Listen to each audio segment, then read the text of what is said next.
Le Rio Tagus est toujours là, bloqué sur un quai isolé du port de commerce de Sète. À son bord, le commandant Davydenko et ses 10 marins attendent depuis plus de 2 mois que leur armateur américain leur vienne en aide. Ils espéraient des nouvelles pour ce début d'année et finalement, le coup près est tombé il y a 3 jours. L'équipage est officiellement abandonné. Vendredi, il y a 3 jours, j'ai envoyé un message urgent aux armateurs. Messieurs, nous sommes en train de sombrer. J'ai besoin d'assistance immédiatement. Sur le navire, la situation psychologique est très mauvaise. J'ai perdu le contrôle du bateau. S'il vous plaît, messieurs, venez-moi en aide tout de suite. Please, gentlemen, assist me immediately.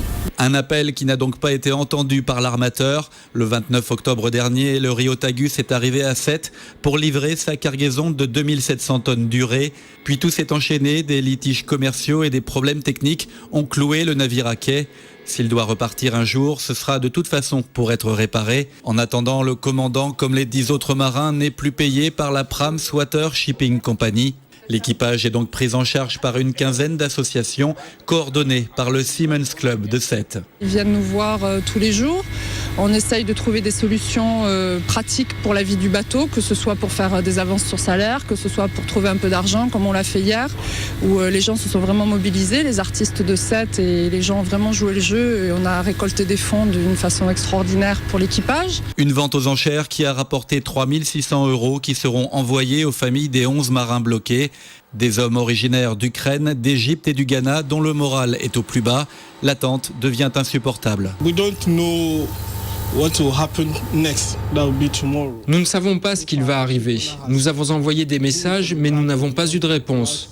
Nous ne savons rien, donc nous avons décidé qu'à la fin du mois de janvier, si rien ne bougeait, nous demanderons à la Fédération internationale des ouvriers du transport et au Seamen's Club de nous aider à rentrer chez nous.